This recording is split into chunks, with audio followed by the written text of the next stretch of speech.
Alors, pour voir la vidéo précédente, cliquez ici. Et pour voir la suivante, cliquez ici. C'est parti.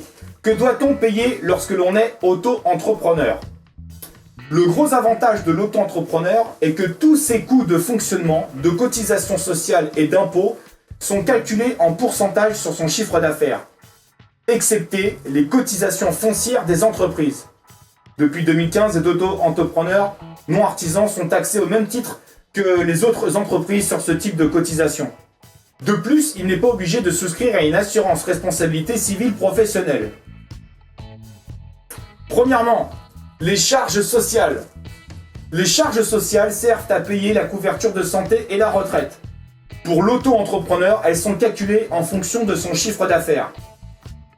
Soit 22,9% pour une activité de prestation de service, 13,3% pour une activité d'achat-revente, 22,9% pour une activité de profession libérale. Autre chose à payer, les impôts. L'auto-entrepreneur ne paye pas d'impôt sur les sociétés, ni d'impôt sur les bénéfices, mais un impôt sur le revenu, qui est calculé en pourcentage de son chiffre d'affaires.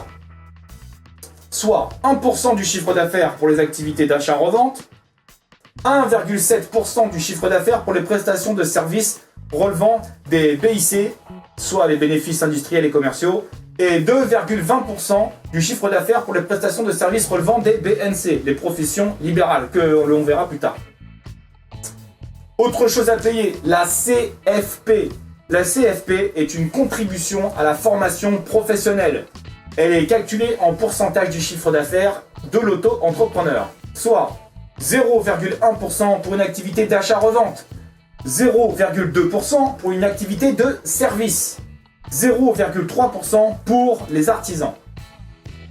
Autre cotisation, la CFE. La CFE est la cotisation foncière des entreprises. Pour les entrepreneurs, elle est la seule taxe fixée de manière forfaitaire. Elle est fixée par la commune dans laquelle l'auto-entrepreneur est enregistré.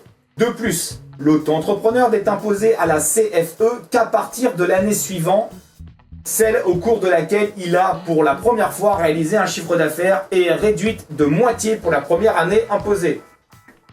Elle est entre 210 € et 500 € pour un chiffre d'affaires annuel inférieur ou égal à 10 000 €.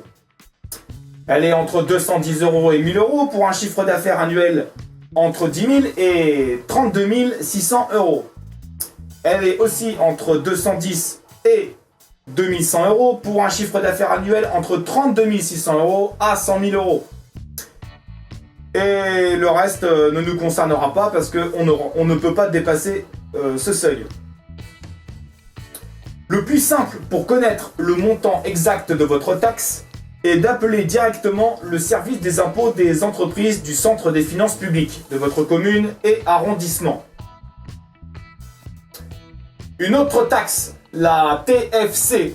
La TFC, la taxe pour frais de chambre, de commerce et de l'industrie ou chambre des métiers, est l'une des nouveautés 2015.